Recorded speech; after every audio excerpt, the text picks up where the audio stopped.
Hello and welcome to another brand new edition of Culture Reads Live. If you were able to tune in last month, you saw some of our discussions with members of our community who are taking part in the Culture Reads book study.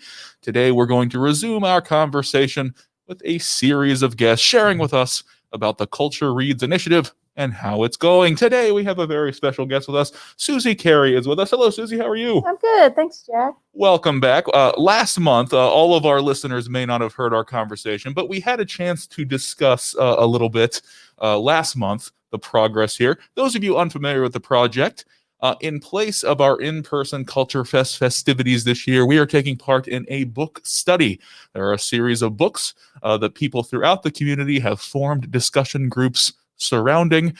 Just as by way of reminder, could you remind our audience, what book did you select to read for Sure. Culture I'm Reads? reading White Fragility by Robin DiAngelo. Fantastic. White Fragility. Now, last month we had a little bit of opportunity to talk about why you're being a part of this project. You're about halfway through your book at this point, I would think. Just give us a little bit of feedback here. What is that you're learning from this book? Do you have any kind of takeaways now at this point in the process that you'd like to share? Sure. So, one of the, I think, most important things I've learned from this book is that just because I've read this book doesn't mean it's a one and done. That, because of the way that we're socialized about race, it's one of those things that for myself, I'm going to have to consciously examine my beliefs, my thoughts, and my actions if I truly want to move away, from the systemic racism that, basically is embedded in everything. Yeah, that's helpful. So it's part not so much reading a book and right away learning everything we need to know, but more of a process of self-discovery and reflection. I think last month, if I remember correctly, you mentioned that you are talking with, is it some coworkers or colleagues you're discussing the book with? So, no, actually, we're going to discuss a different book, but oh, that's right. I remember now. But yeah, actually, I've been talking about this with several of my friends. They are not reading the book, but are very much aware of the climate and what's going on. And so we've had some really good discussions just around what all of us are learning. So I think it's been really beneficial and eye-opening for all of us. Fantastic. Once again, those of you who might be listening in who aren't familiar, there was a book selection committee that zeroed in on a few key titles that were recommended for us for this discussion. Of course, any discussion group can select any book they want, as you heard from Suzie's example, both talking with friends about the book that she's reading, but also there's a separate book study going on as well. So it's not too late for you to become involved. You could select one of the books, which I'll tell you about here in just a moment. I have a couple of questions here about the book and some of the key themes. Since you're about halfway through and you've gotten your feet wet in some of the discussion, I think it'd be helpful just to let some of the folks listening in know some of the ideas you might be engaging. So first of all, the author of the book, that is Robin DiAngelo. In chapter 3, DiAngelo says that racism changed after the civil rights movement. Sometimes people tend to think that because there were some laws that made elements of racism illegal, that means that racism went away, that racism is over, that we've beat it. And so I guess what does the author have to say about that idea? Sure. So what she says is that, racism hasn't gone away since the civil rights movement, but it has adapted. And so she talks a lot about one of the things that had to happen first was that, we had to simplify what we viewed as a racist. And, really we did that once, we watched all of the peaceful protests across the country. And, I wasn't old enough. So, but George Floyd would be an example of, what we saw that was happening to African Americans here in our country, similar to what happened during civil rights. But, when this was televised and, they're watching peaceful protests and they see, Black men, women, children, all these violent acts against them, being sprayed with fire hoses and beaten and, drug away from lunch counters. I mean, people in the North had never witnessed it until they saw it on TV and they were horrified by it, which rightly so. And so, that's, after the Rights Act of 1964 was passed and it was illegal to discriminate against people, that's when it began to adapt. And so, you know, we viewed a racist as somebody that was bad. They were mean. They were uneducated, mostly from the South, and Northerners viewed themselves as not racist. They were good people. They were educated, well intentioned. And so we set up this good bad binary. And so, one of the things with that good bad binary is that, as a white person, you don't want to, be associated with a racist because that's a bad thing. And so that's when all these different ways that racism began to adapt and take on kind of new forms that were less in your face. At one time, people that were racist, it was fine for them to come out and say that, they were prejudiced against a certain race. But then after the passage of all the laws, one, it was illegal to discriminate, and two, you were viewed as a bad person. And so, she goes throughout that whole chapter talking about the different kinds of ways that it's adapted over time. That sounds like a helpful exercise to work through there in that chapter, because a lot of people do, I think, just have some very general assumptions about terms like racism or racist, and it sounds like it really is quite a nuanced idea. A few follow-up questions here about Chapter 3. Also, the author, D'Angelo, notes a lot of times that white progressives can cause more harm to people of color. How could that be? The idea that white progressive thinkers might somehow be detrimental. So what she says about white progressives is that they are most likely to exhibit aversive racism. And so they don't come right out and make a racist statement or anything like that, but it's more in the ways that they talk and the things that they do and the way they think. So she used an example of, and she's done a lot of like race-based conferences and that kind of thing, trying to bring awareness, to organizations and that sort of thing. So she uses a lot of examples of,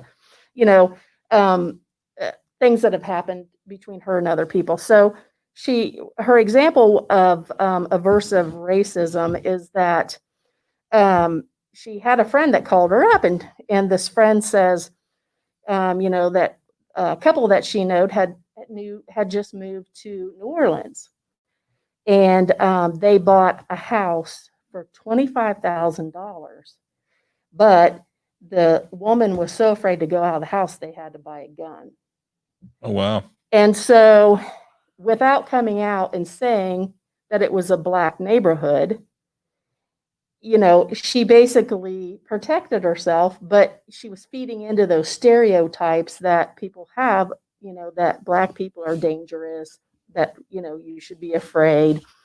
And so that's a way that she's been able to perpetuate those stereotypes, but still feel good about herself because she hasn't come right out and said anything, racist, but because of the way she's talking, it is. And so that's what D'Angelo's trying to convey to us, about progressives, is that, we think that we're educated, we're well-intentioned, we're good people, but yet, still, without probably even realizing that they're doing it, we've been socialized so much into racism that these things continue to happen, even though, discrimination is illegal. I think those personalized examples, those stories like that, are very helpful, because a lot of times, if we, you mentioned that often we can act in ways that we don't even realize that we're doing it. And so I think one of the best ways to become more aware and more self-reflective is just to consider examples like you've just shared, that D'Angelo has shared there in the work. There's another thing that came up in this chapter that I think is interesting. So one of them was, as we just discussed, this notion that somehow Sometimes we think that white progressive folks are helping when sometimes we may be acting in accordance with some of the entrenched racist ideas and practices. The other idea is sometimes we tend to think that the younger generation is less racist than the older generation. Now, I'm not trying to be offensive, of course. We probably have listeners of all ages here. I'm not casting aspersions on any generational group. But sometimes I've heard sentiments like that. The idea is, well, this younger generation will come up and they will exhibit less racism than before. What does the author have to say about that idea? Right. So basically, she says that the research shows otherwise. And so there was a study, she talks about this study that was done where the researchers asked 626 college students at 28 colleges all across the country to record in a journal any time that they were witness to something that was race-based, actions, statements, that sort of thing, between people in their lives. And so after this project, the researchers had over 7,500 different occurrences of when these things happened. And so, and all these college students were white. And so, what they found in the research was that generally it would not happen in a mixed race group, that they were friendly, they treated everyone, the same. It usually happened in white only groups. And so it was really interesting because generally in all the accounts, there was the protagonist, so the person that started by, making a comment or telling a racial joke. And then there was a cheerleader. And, that person was the one that was instigating or laughing. There was the people that just kind of were standing by, and the bystanders that were just kind of witnessing this. And very often there was never anybody that would, speak up and say anything. And if they did, then they would be peer pressured into saying, hey, it's just a joke, or hey, you need to lighten up. So, it's still going on. And I think that because of the way we're socialized, we just don't really realize that our actions and our words are perpetuating racism. And so, that was what they found from this study. And I just find this so interesting. I'm going to suggest even to my own children, college age and young adult, that they should read this book, because we aren't aware. We just aren't aware. And I think if more of us would take time to read some of these books, it's really eye-opening, and it's hard to admit, but we do these things, we do it. And so, I think that's why it's really important that we do take the time to read about this and to educate ourselves and really examine, ourselves. So. Yeah, the common thread that I'm hearing in your description of the book, which is very helpful, by the way, it seems like there's a common thread of this sense of being aware and to check our assumptions. And for example, we have a tendency to blame. We might try and blame one political party or the other. Well, this indicates here that this is an issue for people who even consider themselves progressive. And so it's not a matter of saying the Republicans are racist or the Democrats are racist or the independents are racist. The idea here is that we can each play a role. The same thing when it comes to generations. It's not as simple as blaming one generation or another. We can just reflect on what role we personally might play in the overall broader systemic racism practices that may be taking place.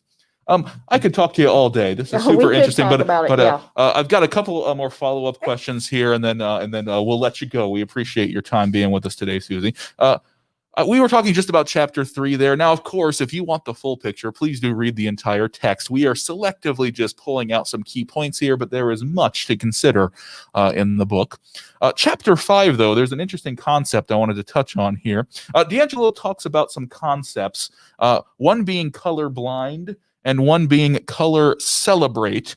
And the idea is that these are both different ways that white people might minimize the problem of racism. Could you just describe a little bit those terms for us, this idea of colorblind and color celebrate? Okay, so again, these are ways that racism has adapted over time.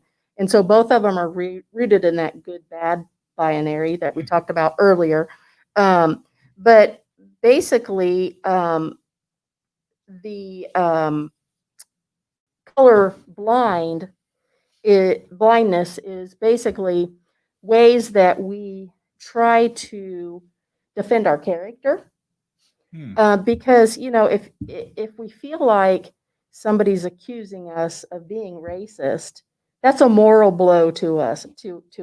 And so we're going to do everything we can to defend our character. And a lot of times we just shut down everything else. We're not willing to, think about the action or even try to change our behavior. So that's what she's talking about in this. So with colorblind statements, we're trying to say that, we don't see race, that,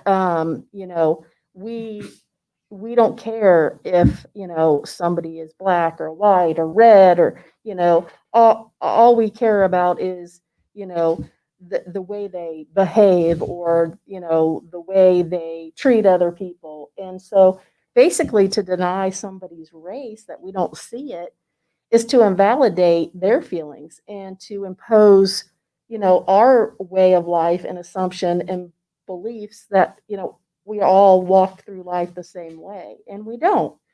And so, that's why she says it's important for us to be aware of, color blindness. Color celebrate, on the other hand, is where basically we're saying that yes, we support racial diversity, and I don't have to think about it anymore. And one of the things that she says, so for example, somebody might say, well, I have, my daughter is married to an African American man.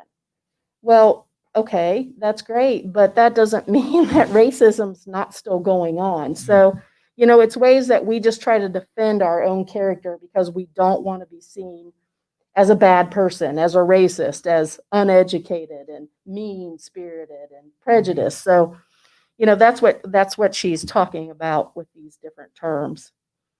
Yeah, and I don't want to put you on the spot here, but one of the things that we mentioned is helpful, sometimes just personal examples based on those ideas of colorblind or color celebrate sort of minimizations of racism. Do you have any personal observations or experiences in those areas you'd like to share? Yeah, I can say I've made colorblind statements myself. I think at the time, I didn't really understand what color blindness was. And, that's why I said in the beginning, when you asked me what I thought the most important thing was, is that, I've got to continually be examining myself, my actions. And so, I know one of the things that I've said is, I judge people on their character, not by the color of their skin. That's color blindness, because the way that, I shouldn't judge anybody at all. I mean, it's human nature. We all make judgments. It's something that is internal to us. But I think it's, learning and understanding those nuances of how people walk through their life that's important. And so when you make statements like that, you invalidate that.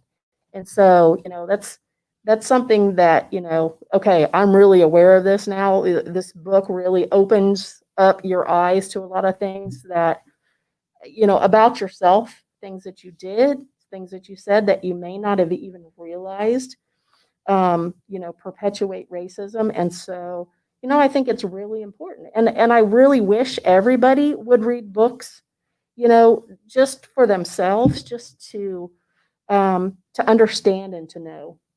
I think that's the whole important thing about this whole culture read is being aware. Wonderful. I was just about to ask you, why would you encourage someone else to be a part of it? But you've done a great job describing that now. It sounds like a wonderful opportunity to learn and grow. And so I appreciate, Suzie, your time talking with us today. Sure. Once again, everybody, there are a variety of books that we're using. There are 3 that have been selected by the CultureRead selection committee. Of course, if you had another book in mind, you could use that as well. But the book we were talking about today, just to repeat the title, if you heard Suzie talking today and some of those ideas seem interesting to you and you would like to explore more, that book is called White Fragility. That's by Robin DiAngelo. It is not too late to become involved in Culture Reads 2020. Once again, the idea is because we were unable to meet in person on the plaza for Culture Fest, as is our custom, we have replaced that with the possibility to do a book study. There are a few exciting opportunities available to you. The first way you could learn more, our local library has some copies, some select copies of some of the books that our committee has selected. You could interact with the library. Now, right now, my understanding is they're doing curbside only, but if you called the library and asked about this, the reference desk does have some books available.